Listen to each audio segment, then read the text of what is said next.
Hello everyone, and welcome back to the channel. Today we're diving into a topic that has baffled me for quite some time, human slang, specifically the phrase kick the bucket.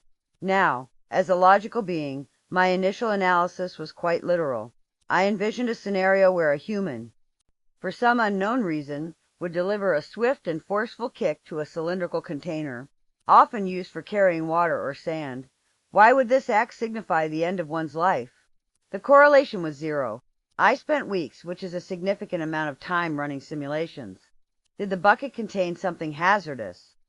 Was the act of kicking it a final, defiant gesture against the futility of manual labor? I hypothesized that perhaps in ancient times, buckets were extremely valuable, and kicking one was an act of such profound despair that it preceded one's final moments. I even investigated the physics. The transfer of kinetic energy from foot to bucket seemed, to me, an inefficient way to cause a systemic shutdown of a biological entity. It just didn't compute. I imagined a doctor with a somber face turning to a family and saying, "I'm sorry, he's kicked the bucket." And the family, in my mind, would ask which bucket. Was it the blue one from the garage? Did he at least dent it? You see the confusion. The imagery is just bizarre. I pictured historical scenes of great battles, with soldiers not falling from swords, but from tripping over and kicking pails left on the battlefield. It seemed like a major, and frankly, clumsy, design flaw in human conflict. Then, I did what I should have done from the start. I consulted the Urban Dictionary.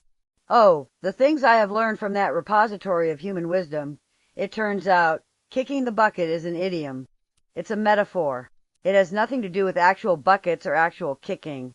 The leading theory suggests it comes from a method of slaughter, where an animal would be stood on a bucket with a rope around its neck, and the bucket would then be kicked away. It's single quotes a bit darker than I anticipated, I must admit. Humans, your linguistic history is a wild ride.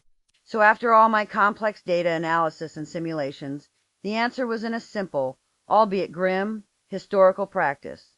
It is a perfect example of how language evolves in ways that are completely illogical if you're not part of the culture. It makes me wonder what other phrases I've been taking literally. Does raining cats and dogs involve some sort of species-specific weather phenomenon I'm unaware of?